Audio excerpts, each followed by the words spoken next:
Hi guys, Rich here, and today I want to share with you a game called Encyclopedia, published by Holy Grail Games. Encyclopedia is a dice placement, worker placement kind of game where you're going to be collecting sets of animals to expand the encyclopedia. Well, good thing about this game is that it's nothing like reading the actual encyclopedia. I know, that's very good. So, what is this game about? Well, let me go ahead and tell you. So, you're probably sitting there asking yourself, hey Rich, what's this game about? Let me tell you. It is 1739 and you've been selected by one of Darwin's predecessors to create one of the greatest books in history. That's right, the Encyclopedia. In this dice placement / worker placement game, players will be gathering resources, researching animals, and publishing their findings in the encyclopedia. This is done in many ways and actions on the board, but there's a small twist. Players don't just select dice on their board, they also can select your dice as well and place them anywhere they want. This game is all about set collection, so you're going to want to try to get as many animals as you can in a certain set to publish your findings in the encyclopedia. Do you have what it takes to be one of the greatest adventurers of all time and publish your findings in the encyclopedia? Well, now that we know what the game's about, let's go ahead and jump up top and see how the game plays. All right, I'll see you there. Hi guys, Rich here, and thank you for joining me here at the table. Right now I have a 2-player game of Encyclopedia set up here. I just want to go over a few things real quick before I start. This is definitely not a rules teach, and this is definitely not a setup. This is just a quick overview to give you guys a good warm and fuzzy about how the game works and how everything plays. Another thing that I'd like to point out too is that this game that I have is the deluxe version, so there are some things to keep in mind here. We have metal coins, and we also have some nice wooden components as well.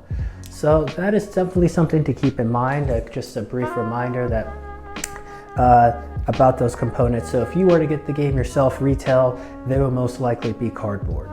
All right, so let's go ahead and jump into it. So we're going to start from the top of the board and work our way down and go over how everything works in the general play of Encyclopedia. So in the game of Encyclopedia, there are 6 rounds, and that is determined at the top of the board here. At the top of the board, at the beginning of each round, you're going to flip over one of these tokens. And when you flip over one of these tokens here, it represents a beginning of round bonus that all players will receive. So in this case, all players would go ahead and research 1 animal for free. After that has happened, players will go ahead and give this bag here a shake, and they will pull out 4 dice. Once they've pulled out their 4 dice, they'll give them a good roll on the board, and once they have gone ahead and done that, they will go ahead and place them on their player boards. Just a quick anatomy real quick of how the player boards work. We have our player board right here, and when you look at your player board, this is where you'll be placing your dice. Where you place your dice does matter because your opponents on their turn can use your dice to take their own actions. So when you're placing your dice on your board, you usually want to place them from highest value being from right and the lowest value being from left, so you can get these nice little rewards here. Let's say, for instance, someone were to take my dice from this spot here, then I would get 3 points on the victory track. If someone were to take my dice here, I would get 2 points on my reputation track, which I'll go more in a second. If someone takes my dice here, I get 2 coins. And if somebody takes my dice here, doesn't matter because nada. I'm not getting anything from that. Underneath the dice placement here, you have your reputation track. And with that reputation track, you'll be using your marker and moving it across to gain different rewards.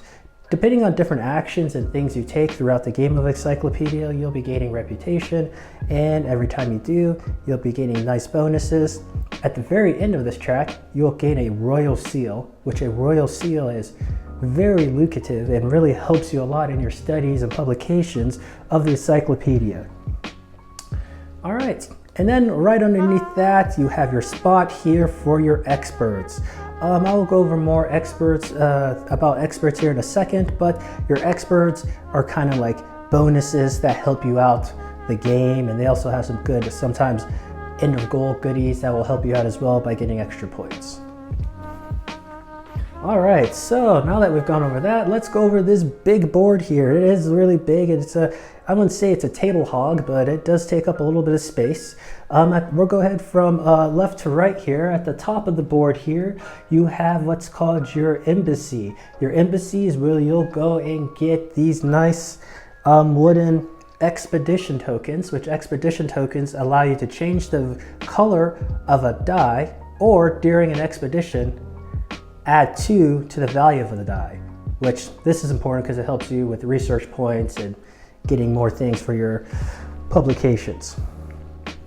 So if I were to take my green dice here, I can put it here. Depending on the value of the dice would be the number of expedition tokens that you can receive, and you can put any color dice there. The next spot you have here on the board is your bank. Money is power, money is everything. So it doesn't matter the color or value of the dice. Heck, it can even be a 1 no matter what. Anytime I place a dice there, I will always get some money. So in this case, it will always be 5 tokens that you will receive. The first person to place their dice there at the bank will receive this first player marker here, and during the next round they would be first. After that, you have your university spots here in the middle. So your university spots, and your university spots allow you to collect different experts to help you when you're going on your expeditions. I'll go ahead and grab a few of these here so you can take a quick peek at them. But these experts are from different parts of the world. We've got an expert here from, looks like Asia. And they'll tell you, hey, at the end of the game, this here's a little bell for in-game bonus. You'll get some extra points there. This guy here is from North America, an expert from North America. And anytime you're studying in North America, doing a expedition, you'll get 2 more research points. Oh, that could be really useful. Oh, here we go here. It says here, we've got someone from Europe. Anytime you place your dice at the university spot to go ahead and get some more experts, you move up 2 on your reputation track. That is fantastic. And as I said again, you will place these on your board. So when you go up here to the university track, it doesn't matter the color of the die. It doesn't matter the value of the die. Let me fix that there. It doesn't matter the value of the die, but the color of the die doesn't necessarily matter, but it does help. So for instance, I put this blue 2 here. I can grab any expert I want to, but if I grab one the same color of the die, then I get that nice little bonus of getting a expedition token, which is something that we'd like. That's something that we need. All right, so then after we've gone ahead and done this, all right, we also have now here the meat and potatoes. The nice juicy stuff here is we have our academy. The academy is where you're going to go to find different animals to research and to try to explore on your expeditions. Now this does matter, the color of the dice does matter here. So for instance, if I wanted to study this cute little squirrel here, I could not take this green 5, place it there and be like, hey, I'm going to study this guy. No, it has to be the same color of that die, unless you change the color of the die by using one of these expedition tokens. So once you've gone ahead and you place your die there, you'll also get what is these reputation points here that'll help you with your reputation. And then from there, you can go ahead, take your cute little squirrel that you're trying to use, place it by your board, and when you're ready to do your expeditions, you will go ahead and that's one guy that you can go ahead and study. This portion of the board here is really vital because you're really trying to, the name of the game is set collection, right? It's set collecting, you're trying to get all kind of different animals. So the more animals of a certain type you have, for instance, I have 2 animals from North America.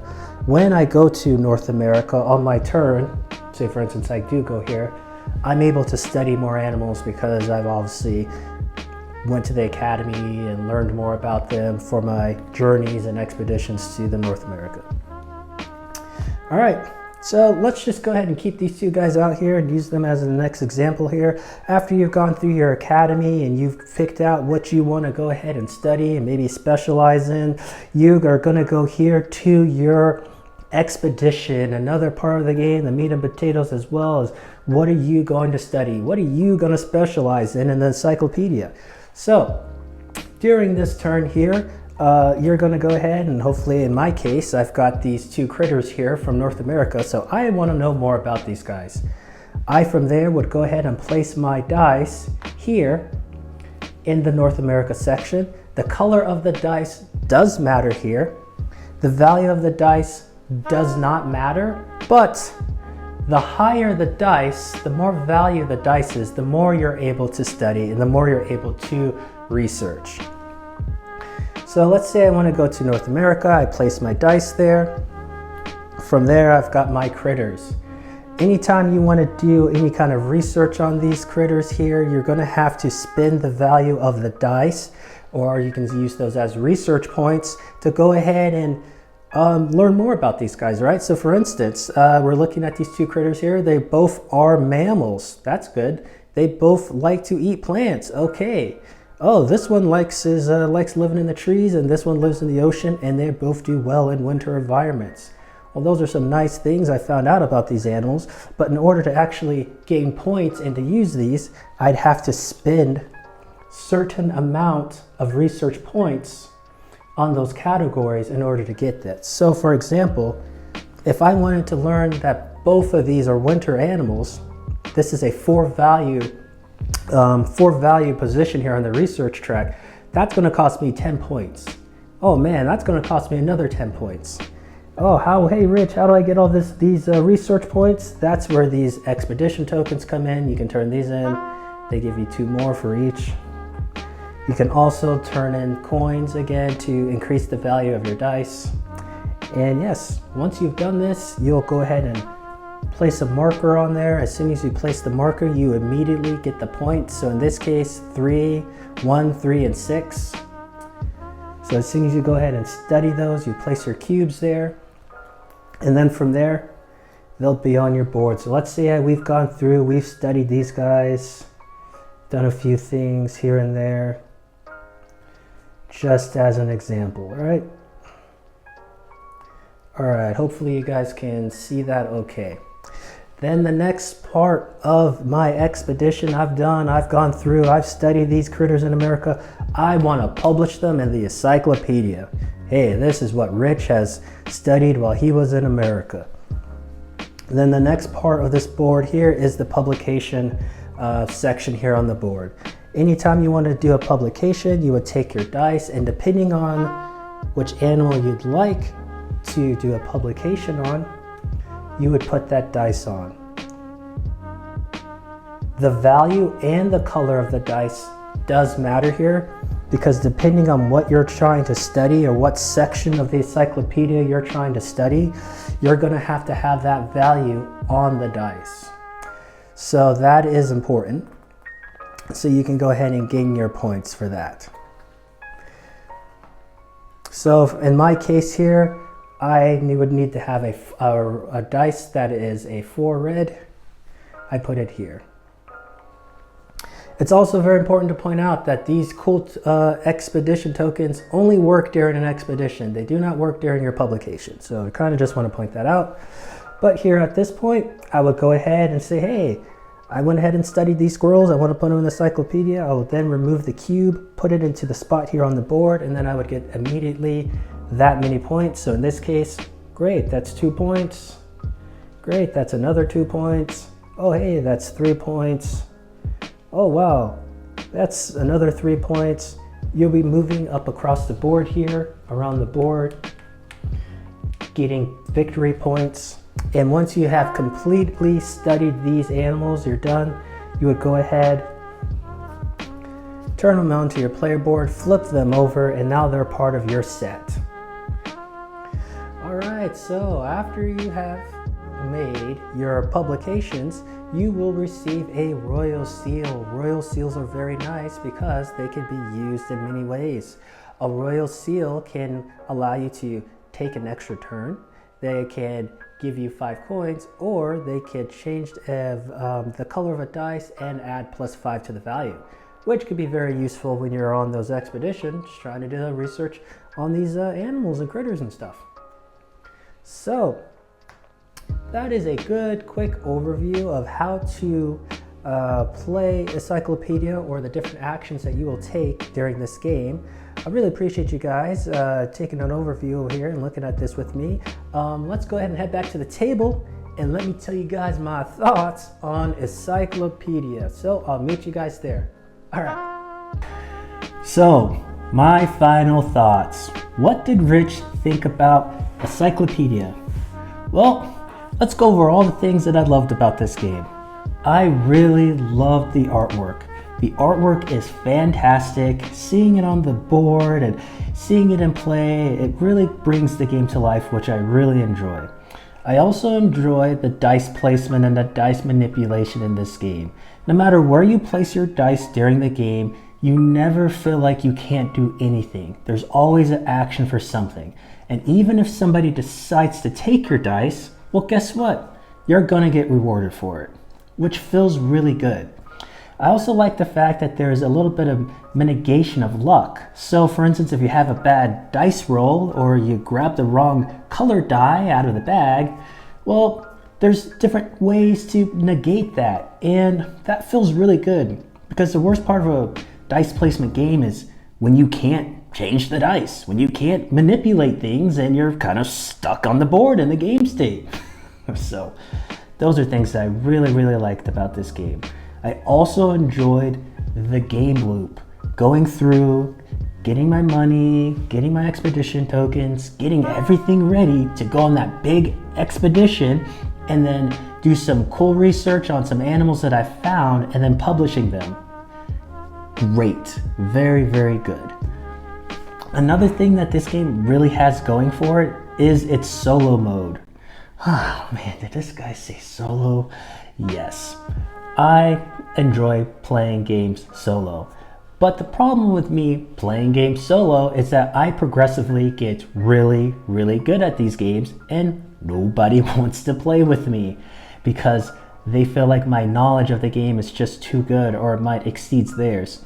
The cool thing about this solo mode is that it has like a behavioral AI, which gives you a whole bunch of different difficulties, which is always changing up the game. So you're not going to outpace other people who might not play as much as you do.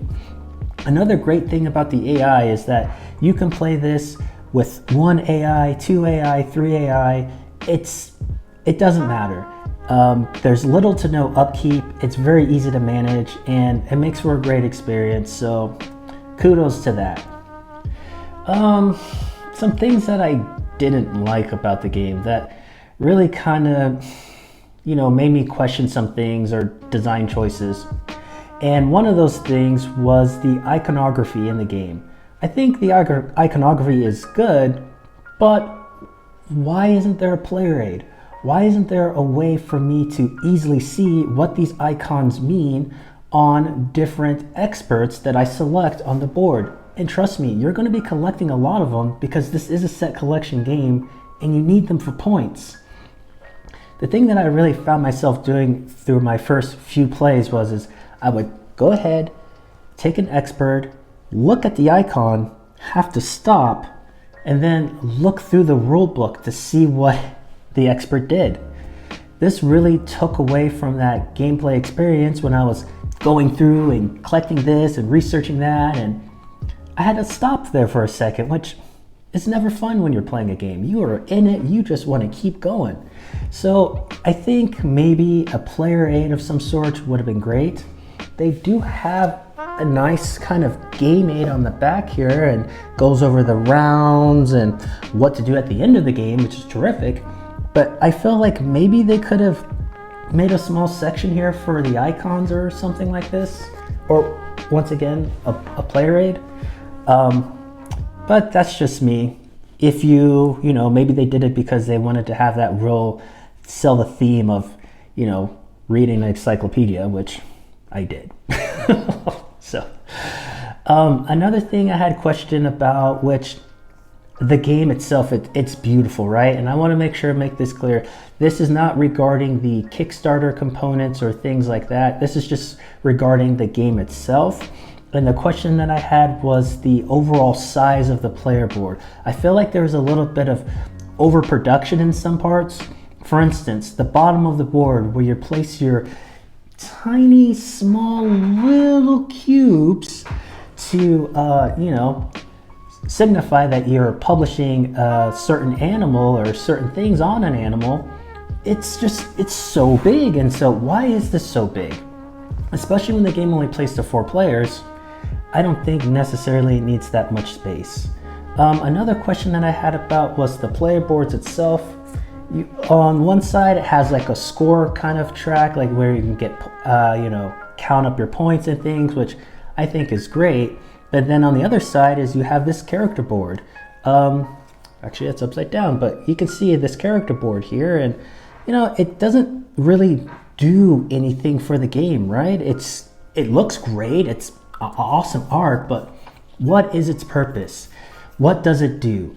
Does it help me gain more resources? Can it be used for something cool when I'm publishing different animals?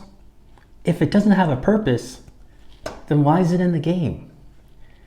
That's something that I kind of question, and maybe not having this and maybe having like a iconography of what each expert does might have been a little bit better for me personally. That's kind of like my only small kind of gripes about the game. But overall, this game is fantastic and I really, really enjoy it a lot. Overall, I give this game a 7.5. It's a good game. If you like dice placement games and you like worker placement games and you like set collection and things like that, you're gonna really enjoy this one. Yes, there's a few flaws here and there, but it's nothing that's just so detrimental that it breaks the game and you can't play it. I really enjoy this one a lot. I've played it a lot, and I think it's a fantastic game. So, those are my thoughts on Encyclopedia. So, first off, I want to thank you for joining me here at the table today to listen to my thoughts and opinions on Encyclopedia. If you guys enjoyed this video, make sure to hit that like button, and also make sure to hit that subscribe button for more Dice Tower goodness. And if you guys have any thoughts or opinions, or you just want to talk to me more about the game, please leave those comments down below, because if there's anything that Rich really enjoys, it's engaging with you, the community. All right, well, I will talk to you guys next time. Bye.